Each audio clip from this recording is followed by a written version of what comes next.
Recoucou la communauté, je vous retrouve pour la suite de la discussion où je vous parlais de l'expérience que j'ai vécue liée à mon hypersensibilité.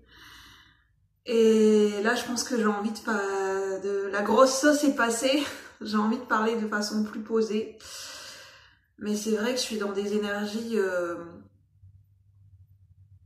En fait, la vidéo a coupé, ce que j'étais en train de vous expliquer, c'est qu'en période lunaire, quand on a cette hypersensibilité, quand on a une sensibilité très élevée, à fleur de peau, que ce soit au niveau émotionnel, au niveau des 5 sens, que ce soit au niveau des auditifs, au niveau du toucher, au niveau du goût, au niveau visuel, au niveau de certaines situations qui peuvent voilà, réveiller une sensibilité plus pointue et plus affirmée qu'à d'autres moments. Parce qu'à certaines périodes, de ce que j'ai appris, c'est qu'à certaines périodes de vie, même si on n'est pas hypersensible, on peut le devenir. Quand on a vécu, il faut savoir que c'est ça qu'on m'amène à vous transmettre, c'est que l'hypersensibilité, c'est pas quelque chose qui touche que certaines personnes. C'est pas quelque chose. On peut développer une hypersensibilité beaucoup plus tardivement. Par exemple, si on a eu on a vécu par le passé de manière répétitive des situations qui ont provoqué de la peur, de fortes émotions qui sont restées ancrées dans notre corps. Ça peut provoquer par la suite une hypersensibilité, dans le sens où on aura une sensibilité qui sera plus à vif, on peut être plus facilement à fleur de peau et plus facilement touché émotionnellement, ça peut vite raviver des émotions, des souvenirs. Et qu'est-ce que ça fait en fait? C'est ce qui se passe chez moi en fait. C'est que en fait mon corps a gardé la mémoire de quand j'étais plus jeune, ou enfin si j'ai vécu des situations de stress que je n'ai pas compris sur le moment et donc je n'ai pas pu gérer parce que je ne comprenais pas ce qui se passait. J'ai vécu beaucoup d'insécurité à certaines périodes de ma vie, parce que je ne savais pas que j'étais hypersensible, ce qui fait que je n'ai pas pu gérer. Et en fait, ce qui fait que le stress et l'angoisse, ça peut comment dire, le corps peut garder la mémoire d'un stress ancien et ça peut se réactiver, cette hypersensibilité peut se réactiver à certains moments de la vie. Et lié aussi à certaines émotions qui remontent à la surface, à certaines situations qui peuvent nous toucher plus que d'autres.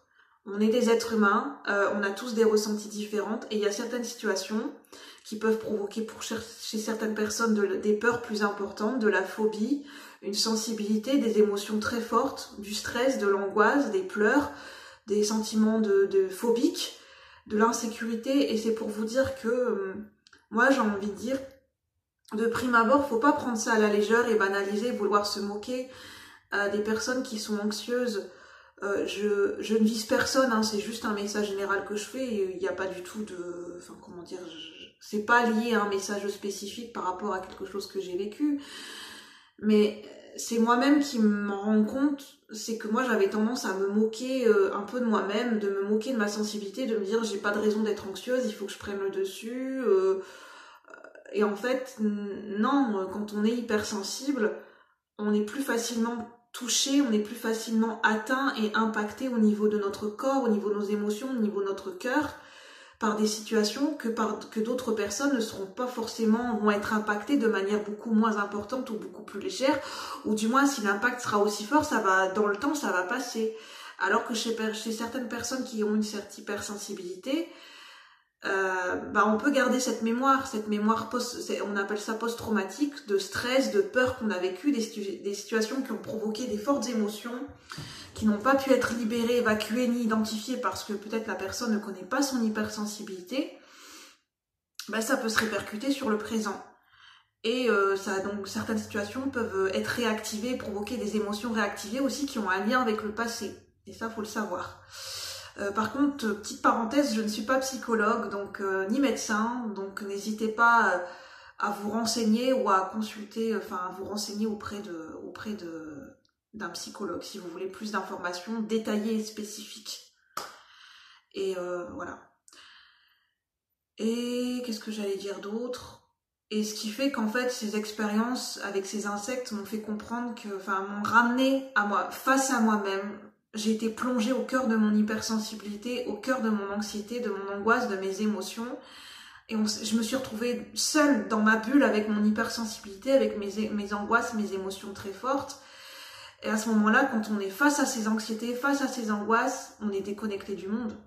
On a l'impression, on est seul face à notre sensibilité vive, face à nos émotions et face à cette anxiété.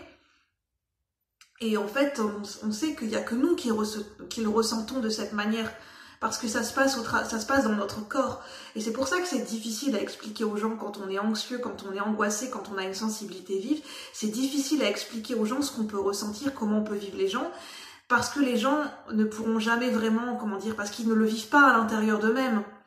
Et donc c'est pour ça que chacun a sa propre sensibilité et que un événement qui peut paraître banal pour une personne, une situation qui peut paraître banale et anodine pour une personne ne le sera pas forcément pour une autre parce que ça peut, voilà, et ça c'est lié à notre histoire, à notre sensibilité à notre propre vécu, à notre propre sensibilité qui nous est propre et comment on ressent et comment on analyse les choses et par rapport à nos pensées aussi.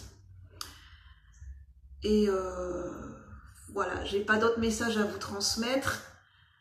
Et voilà, non, j'ai pas d'autres messages à vous transmettre. Voilà ce que je tenais à vous dire. Je suis contente de refaire des vidéos. Moi, je vous souhaite à bientôt pour de nouveaux partages. Je ne sais pas quand.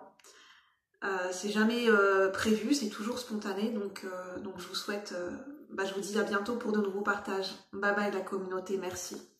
Au plaisir.